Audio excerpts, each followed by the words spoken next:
Coastal School of Class 6B, St. Michael's School, Durgapur. Today I am going to explain the chapter Cell. আমরা সবাই জানি আমাদের পুরো শরীরটা সেল দিয়ে বানানো।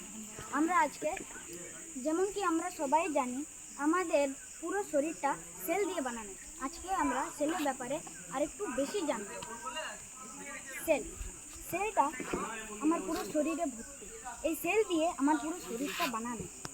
সেলটা দুই রকমের হয়, ইউনিসেলুলার আর মাল্টিসেলুলার। এটা নাম্বার বেসড। শুধু নাম্বার বেসডে নয়, সেলটা শেপে বেসড হবে, সাইজেও বেসড হবে। শেপে যেমন মেসোফিল সেলসগুলো কিডনি শেপ হয়, আর সাইজে আরবিসি যেটা আমাদের বডির ভিতরে আছে এই সেলগুলো 7.0 মাইক্রন সেল হয়। ইউনিসেলুলার অর্গানিজমসের কিছু এক্সাম্পল হচ্ছে ইউনিসেলুলার অর্গানিজমস হচ্ছে অ্যামিবা, প্লামিডোমোনাস এটসেট্রা। এগুলো একটাই সেল দিয়ে বানানো। এই একটাই সেলের মধ্যে গোটা লাইফ প্রসেসেসগুলো চলতে থাকে। মাল্টিসেলুলার অর্গানিজমস হচ্ছে এমন অর্গানিজমস যেগুলো মাল্টিসেলুলার দিয়ে মানে অনেকগুলো সেল দিয়ে মেনি সেল দিয়ে বানানো। আমরা গোটা শরীরে দেখতে পাচ্ছি প্লান্টগুলো, আমরা নিজেরা হিউম্যান বিংস, এরা অনেকজন মাল্টিসেলুলার, যেমন হিউম্যান বিংস, নিম, এগুলো সবাই মাল্টিসেলুলার সেলের মধ্যে পড়ে। অনেক রকমের একই রকমের সেল একসঙ্গে একটা স্পেসিফিক টাস্ক করার জন্য অনেক রকমের সেল দরকার। সেই সেলগুলো মিলে বানায় টিস্যুগুলো অনেক রকমের টিস্যু বানায় অর্গান দিয়ে অর্গান সিস্টেম হয়, আর অর্গান সিস্টেম দিয়ে আমরা গোটা মানুষ। এটা আমাদের সবার কাছে জানা। লিভিং সেলকে দুভাগে ভাগ করা যায়। এটা হচ্ছে প্লান্ট সেল যেটা আমরা দেখতে পাচ্ছি, আর অ্যানিমাল সেল যেটা আমরা।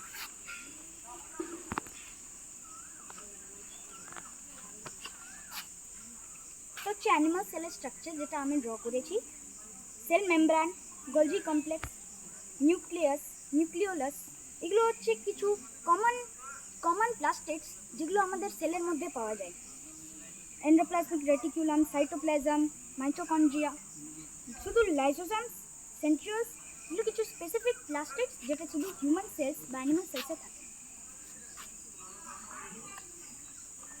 এটা হচ্ছে প্লান্ট সেল যেটা আমি ড্র করেছি। এখানেও একই আছে। সেল ওয়াল যেটা অ্যানিমাল সেলে নেই, কারণ সেল ওয়াল একটা সেকেন্ড ওয়াল যেটা প্লান্ট সেলে থাকে কারণ প্লান্ট সেলের বেশি প্রোটেকশনের দরকার অন্য সেলগুলো থেকে একটা সেলকে সেপারেট করার জন্য। এটা হচ্ছে ভ্যাকুয়াল, এটাও শুধু প্লান্ট সেলে থাকে। এটা ভ্যাকুয়ালটা সেল সাপ স্টোর করে, সেল সাপটা স্টোর প্রোটিন, ফ্যাটস এগুলো স্টোর করে। সাইটোপ্লাজমের 90% of the cytoplasm is made up of water. Mitochondria থাকে। এইগুলো হচ্ছে এমন একটা প্লাস্টিক যেটা শুধু প্লান্ট সেলেই থাকে, কারণ প্লান্ট সেলের ফটোসিনথেসিস লাগে। আমাদের অ্যানিমাল সেলে ফটোসিনথেসিস লাগে না, কিন্তু প্লান্ট সেলে লাগে। তাই প্লান্ট সেলের আছে ক্লোরোপ্লাস্ট, যেটা আমাদের হিউম্যান বডিতে লাগে না।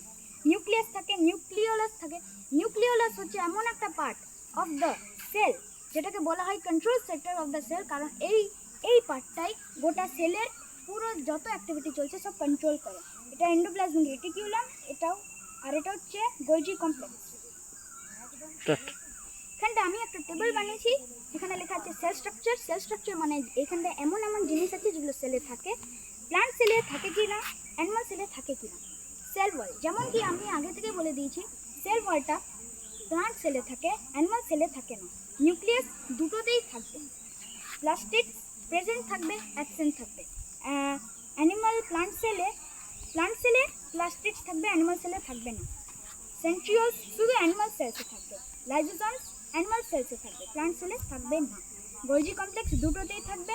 ভ্যাকুয়াল শুধু একটা থাকবে বা একটা বা দুটো বড় থাকবে প্লান্ট সেলে, আর অ্যানিমাল সেলে নাও থাকতে পারে, আর যদিও থাকে তাহলে ছোট ভ্যাকুয়াল হবে।